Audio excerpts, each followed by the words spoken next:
This is Come to Daddy with Reuben Kaye, the podcast at the end of the world for people who may not have children, but they still have to deal with their parents. I don't want to say I've got daddy issues, but as I said to my doctor, I refuse to swallow it until you put it in a piece of ham and stroke my throat. I don't know what any of that means. Hello, podlets, daddyettes, listeners, and watchers. Well, what a time it's been. The world is ending. We've got no more water, but we have lots of oil. And trust me, I'm going to need it for this guest. Is that something? It's something. But before this guest comes, Amanda Sangorski is going to join me in the capsule for better, for worse, for sickness, in health. Amanda Sangorski. Here we are at the first episode of season 3, and we're in the same room. I know. This has happened a few times before, and it sort of involves some kind of time vortex thing that happens. It doesn't happen often. I don't know what I'm talking about. I didn't prep anything. No, but that's the joy of this relationship, is we don't need to prep anything. We just need to be on prep. PrEP is a drug that protects and prohibits the transmission of HIV, and it's not just for us queers, it's for everyone. This is a public service announcement brought to you in part by Reuben Kaye. Why am I not sponsored for PrEP? My Grindr profile name is Custard Guts. Anyway, so if we could just get on to some business. Let's get down to business. Hey, guess who we've got on the pod today? Well, I know who it is. So How it do kind you of know? takes out... Well, because I spoke to them. Oh, okay, well, that's fair. So it takes out the excitement of the Can guessing you tell game. me, because I don't know? No, it'll spoil it. Oh, she's such a tease. He knows. It's lovely Morgan Rees. I I won't see. try the Welsh accent because it's, yeah.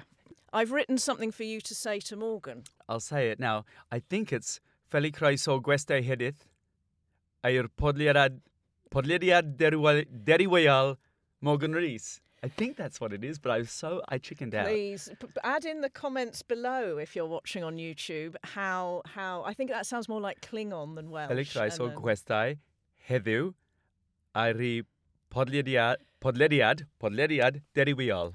I think if there isn't Morgan someone Rees. Welsh present, that's racist. That's- If there was someone Welsh here, they could guide us, right? But I think we're doing it. It's exclusive. I think if we do it without. But I put it through Google Translate. Do and it with made him. It sound. Oh, I put the you and your sound modern. on. I'm leaving. Okay, goodbye, Amanda Sangorski. You're brilliant. All right, let's get this done. I've got a twink in my dressing room who's not getting any fresher. That twink, sadly, is me. My guest today is a queer comedian, proud Welsh speaker. He's here. He's a bear I wish would take me into the woods because this bowl of porridge is just right. Welcome, Morgan Rees. Hello, how you doing? I'm doing good, bub. How are you? I'm doing very well. You've exploded. You're everywhere. Oh, I'm trying. Yeah, you're on the walls dripping right now. It's been a lonely couple of weeks. Welcome to Come to Daddy. Thank you for having me. Are you ready for a little bit of a deep dive? Oh, I have literally just come straight from my parents, so I am ready for a deep dive. Oh, fresh. The meniscus of trauma is overflowing. I'm in. Okay, we like to do these with little beddling. Beddling. That's what it is. It's meddling in bed. We'll move on. Cut that, Amanda. Just a few settling in questions. Can I just get an image of the Morgan Rees bedroom as a child? As a child, classic. Or like adolescent even, if we don't want to be too creepy. It pretty much stayed the same throughout my childhood, I would say. I think just the duvet changed from one with stars on to just being plain blue.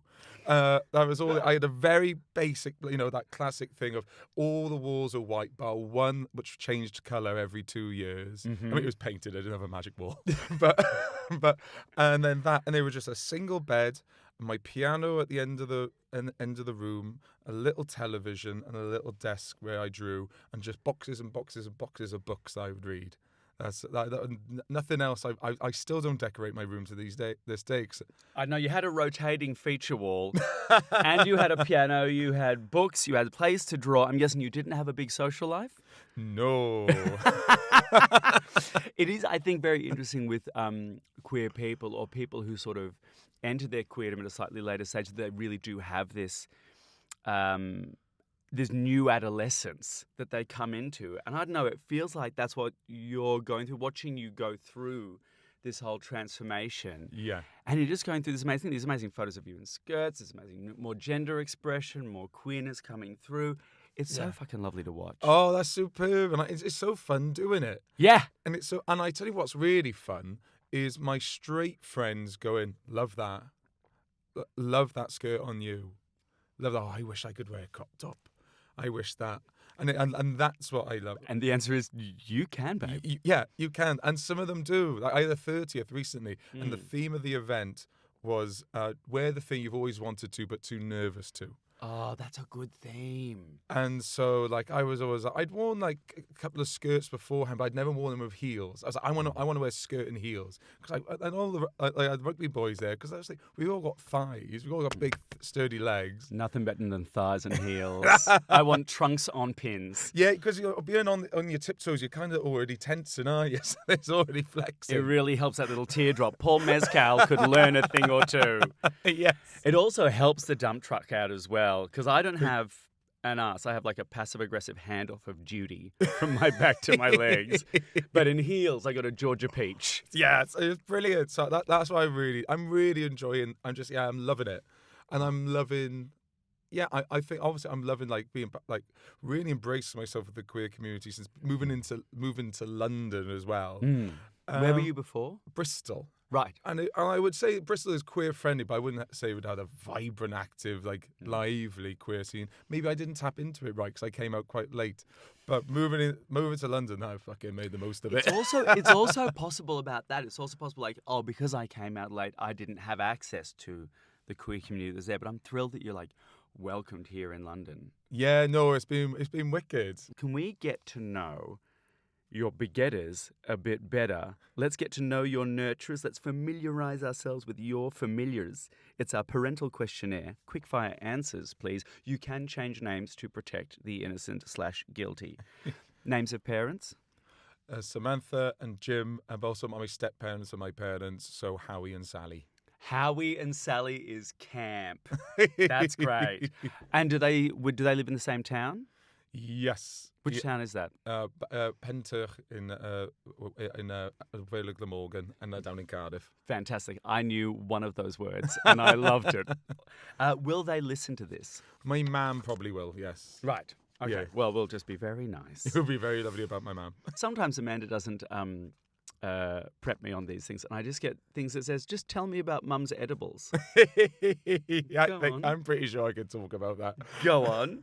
Essentially, like, I don't know, but I go through cycles of not drinking or drinking, but I still need a fucking vice. So it would just be like half a gummy and playing PlayStation, sort of thing. But my mum's going through the menopause, and she doesn't want the drink, she doesn't smoke. And I sort of just went, what about... Because we had a relative of ours that was in a really, really chronic pain towards the end, and they were like, "Oh, just take something to alleviate the pain, just maybe even an edible, something that." And that's what got into my mum's head, and because she's going through the menopause, she went, "Oh, let me give this a go." Right. And then so I've just gone, "Do you know what, Mum? I'm not drinking at the moment. I'm about to make a batch. Do you want some?" And ever since then, she's been a fiend. A fiend? Yeah. That's well, I brilliant. say that, I'm blowing out No, of you've proportion. hooked her. You've hooked her. You're pushing the first taste is free, and now she's chasing the dragon. Yeah. That's Very Welsh amazing. of her. Is she enjoying it? Yeah. Loving it. Well, I think I've only made her one batch for her, but she really What liked was she it. like? I think it just chilled her out. I think it, again, my family, I would say, are very pessimistic, like anxiety-ridden pessimists. Yeah. Big stressors.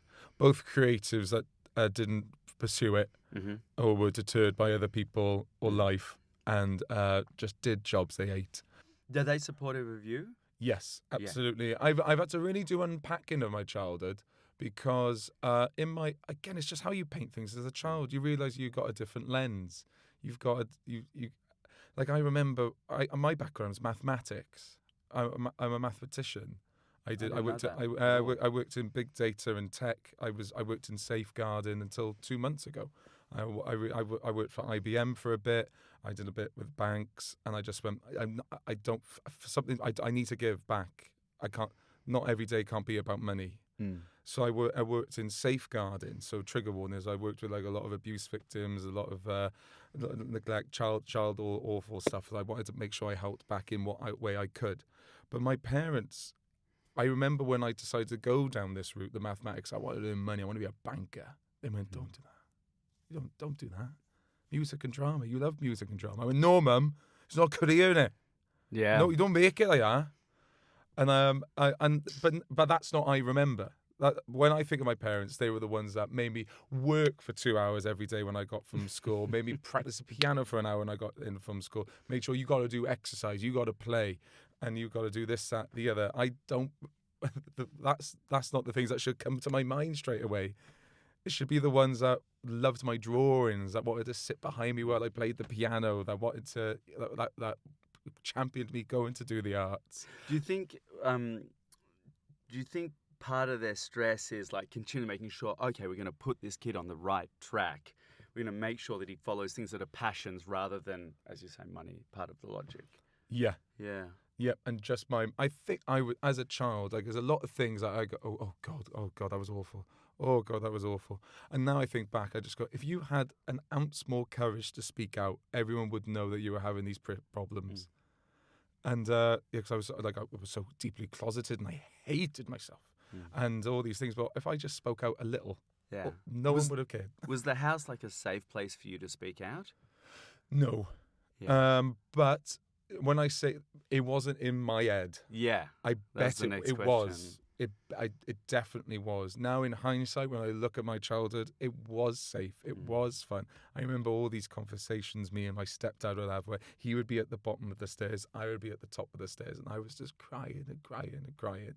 And because he was like, but now that's all I remembered. But what I should be remembering is not the tears, is the fact that people were reaching out. Yeah. But when you got that childhood, I think as a kid, it's very rare to meet a kid who isn't in some ways like quite solipsistic, quite tunnel visioned, because empathy is something you kind of grow into. Awareness, self-awareness of situations, something you grow into. As a kid, you're very blinkered into what is happening directly to you and how it affects you. Yeah. And then when we look back, we kind of go, oh yeah.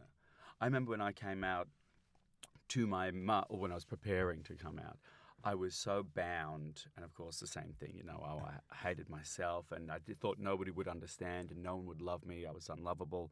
And I look back now and go, there was no way my parents or my mum and my stepdad or anyone was going to have an adverse reaction to this. But the fear of it was so palpable.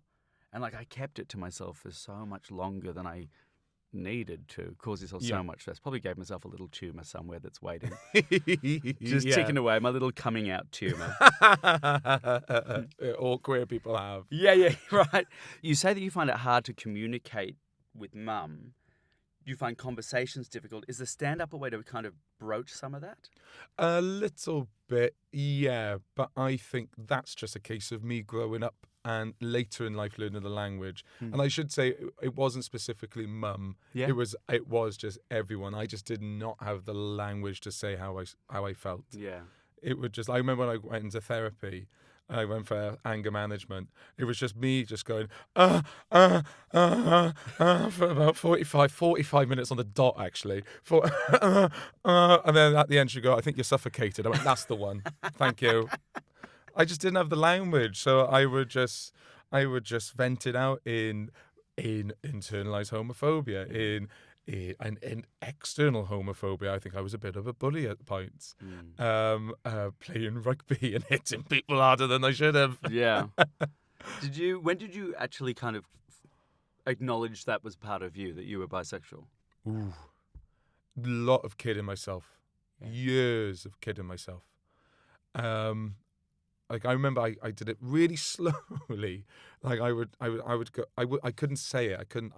It was lumps in my throat, just something as if like this homophobia was a person, and all of a sudden it was a hand that just put itself over my throat every time I tried to utter it.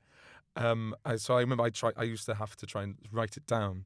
So and I started trying to write it down. I'm bi, I'm queer, I'm gay. I didn't know. I remember I tried to start writing that down when I was about 16, and I don't think I wrote it out until I was 22. Wow. Yeah, and then so then it took me another 3 years to come out to a friend, and I was 10 pints deep, Weatherspoons on Park Street in Bristol, and it was if like obviously I don't think the person knew, but it was as if I was explaining queerness to a child to him. I was about 10 pints deep, and I know, and the only reason I told him was because like, oh, you need to fuck off and fuck someone. But I thought I gotta tell him. I remember being battered and going, do you like some people like women and like other people like men? Well, I've been thinking, I think I like a bit of both, And he was like, yeah, cool. Yeah, I was All going to right, ask fine. what's his reaction when he was like, Yeah, fine, babe. Yeah, cool, bye. Yeah, I feel like once a certain part of history, the people who have the most problem with queerness are the people who are queer themselves. They have the most problem with their own queerness. When I look back at all the horrible things said about me about being queer, it's all the things I thought. No one said a thing to me. Even when did it become sort of public knowledge? I started doing it on stage not in lockdown. I started making jokes about it in lockdown. It's sort of the whole scale of it, sort of put the scale of the ongoing trauma around us, maybe go, my little queerness is nothing. Yeah. So I just started doing jokes about it and just trusted in the power of gossip. Yeah. And you just thought, well, this will make its way around eventually. Yeah, and I did. What was the conversation with your parents like? Difficult one with my mum and stepdad. They accepted it and were loving, but they didn't 100% get it. Right. I think the bi-ness accept specifically. And I think they were pushed into a difficult corner. Now I totally forgive them. But I remember, because I had a girlfriend at the time, when I came out. I just lost my hero, my grandfather. And I heard something on the radio. And it was like someone struck me with an arrow. I remember that. And it was like someone struck me in the arrow. And it was like, the only way I can take this arrow out is if I come out. Yeah. And it was just lodged and I couldn't get rid of it. And I went, I got to get it out. Because I remember it happened in the lunch hour at work, and I was like, I have to say something now. And I rushed outside. I was working in a farm in South Gloucestershire, and I rushed out, and I just called my mum. She was in TK Maxx, and I said, "Oh, mum, I've got something to tell you." And I probably butchered it just exactly as I butchered it, 10 pints deep. And again, she was like, "Oh, obviously, I love you. Of course, I love you. It doesn't matter who you love. I love you." But I said, "Oh, what? I'm seeing this person. I don't know what to say." And they said, "Whatever. Don't tell anyone. Don't tell anyone." And now again, it's just a fuck up. It wasn't calculated. It's not meditated. It's not an attack on me. No. It was just a fuck up. It was a slip up. It's also a thing of parents want their kids to have an easy, loved life. And a kid coming out says to a parent, "Oh, this kid's life's going to be hard, and I don't want it to be hard. So someone make it easy. Don't tell anyone because it'll be too hard. It'll be too difficult." I remember my mum saying to me, "You can be any kind of gay man you want, just don't be a queen," which is ironic considering my chosen career path. But in it, I know what she was saying. She was saying, don't be visible, don't make yourself a target, because I think my mum wanted to protect me. In many ways. It's weird. When I then came out for my father, quite a bit later, because my dad used to make, and he's done the whole journey now, and if anything, because I got loads of queer people on my father's side of the family, and I think I was breaking point in a good way, because I think it was all those, it was queer people, but no one said it. It was all these secret synonyms, that sort of... Light and the loafers. Yeah, that's just your uncle's David. That's your uncle's David. Right. That's your auntie's Kate, that is. Right. Not even friends, not even flatmate. It's just their person. And then... It's a really interesting way of making someone not anonymous, but in some ways still irrelevant or invisible. Absolutely.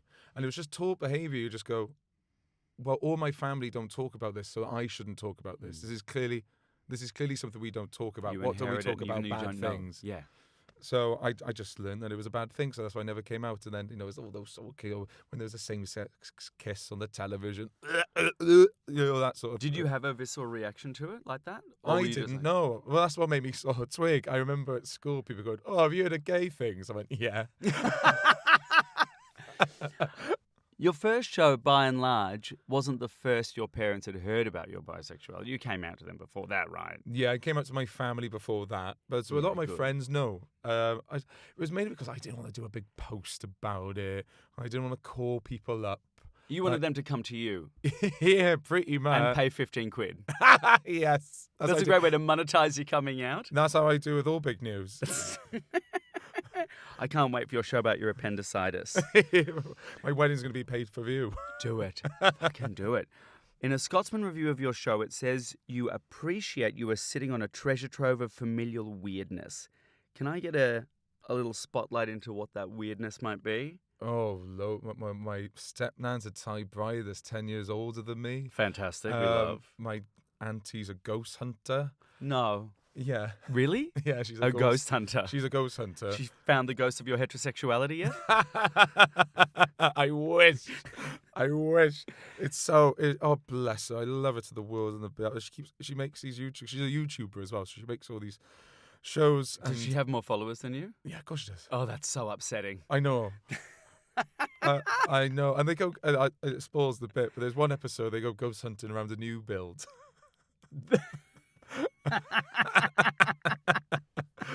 That's so great. So my stepmom was a Sophie Alex Baxter impersonator. Stop. Yeah. That's brilliant. Yeah, and I've started doing a bit of impersonator work. As Sophie Ellis Bextor? Yeah. That's right. I see it already. You got 3 guesses. Who am I impersonating?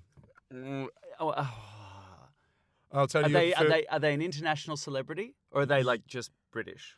International, I would say. International. Is it one of the Ryans? No. No. Okay, I'm going to need more assistance. I need a hint. American.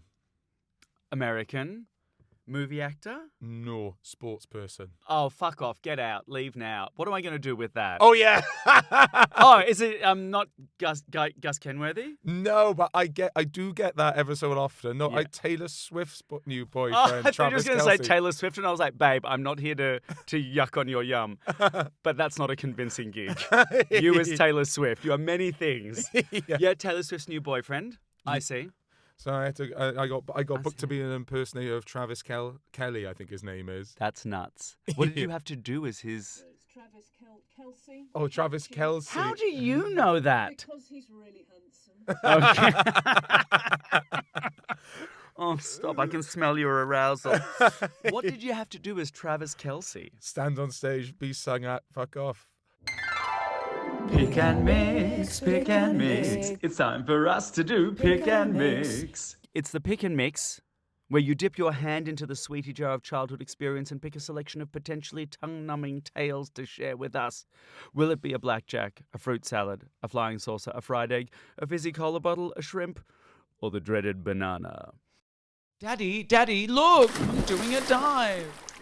You have picked, Daddy, look, I'm doing a dive. Some way that you have tried over the years to get your parents' attention. Hit me. Oh, I did so many things. I was a fibber. I don't know why. I used to fib. I now look back at it and I just go, oh, that's so cringe, the amount you used to fib for attention. Give me an example. I lied about putting on a play at school. I told my parents that I've written a live adaptation of Scooby-Doo. And If they didn't know you were bisexual then, they had no business raising a child. yeah, I said, "Oh, I've written a live adaptation of Scooby-Doo, and they're going to make it at school, ma'am." And I kept on telling everyone, and they were like, "Oh, can we see the script?" I went, "No, I can't see the script until you watch the play." How old are you? Secondary school. I was too old. No. I would expect this from like a 9-year-old. Yeah, no, I was early secondary school. Mate. And then I remember going, oh, I gotta make this show now. And And so I remember begging the drama department, going, can we put on like a show? Hey guys, I've just had an idea. Yeah, Off the top of my noggin. yeah. I remember going like that. And like, I didn't study drama. I wasn't in any drama groups. It wasn't even part of the curriculum. No. If anything, I looked down at people that did. Why do you think you told... By the way, it's very much the MO for a comedian to put their show on sale before they've written it. This is what you do in Australia because you plan so far ahead in festivals and book it ahead. You go, right, well, there's the poster image, there's the name. Now I have to fucking write Yeah.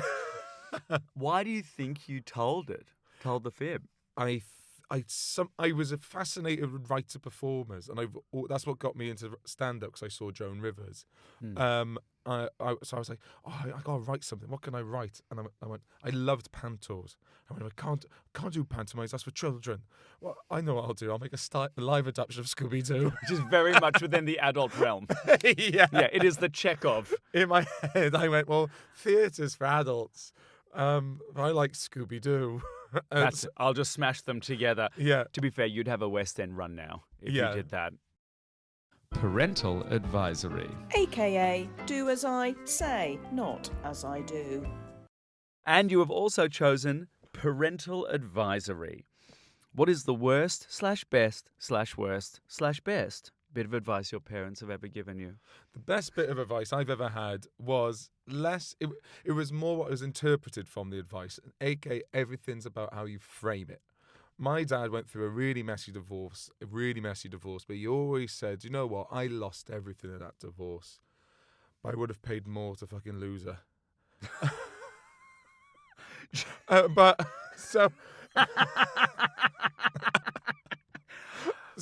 More proof that all comedy writers should be people who are currently going through divorces.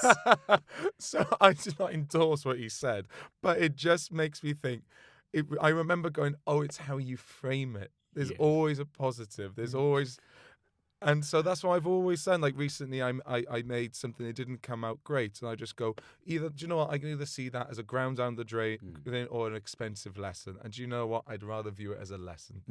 And I've It's like always a very remembered bitter, that. very angry version of when God closes a door, he opens a window. Yeah, essentially, Yeah. it's that sort of thing. And now, Morgan, we're coming to the end, and it's been beautiful, it's been touching, it's been gorgeous. I've been erect throughout. I don't know why this table didn't have legs. But there's one challenge left. We call this, Shall I Be Mother? Shall I be mother? So look into my eyes, pretend I am your mum, your dad, your stepmum, your stepdad, or all four in some big cuddly pile covered in Vaseline. Look into my eyes. What would you say to them? You are enough. I'm so grateful for everything you've done for me, and now it's time you do it for you. Oh, that's very good. That's very good. That's got me in the feels. I'm going to have to go to a therapist. Find a therapist that I haven't slept with. Now, Morgan, thank you so much for coming to Daddy. Where can we and the Daddyettes get more of you? I'm on all social media, TikTok, Threads, Instagram, Facebook. Follow me on my website. When this comes out, I'll be on tour all around the UK and Ireland. But otherwise, follow me online. I've got a special out on YouTube called Morgan Rees Live at the Clapham Grand. Got a podcast called Chatting with Cherubs. He's everywhere. You're everywhere. You're thickly spread across this country like class inequality. Yes, please. Thank you for coming to Daddy, Morgan Rees. Thank you so much.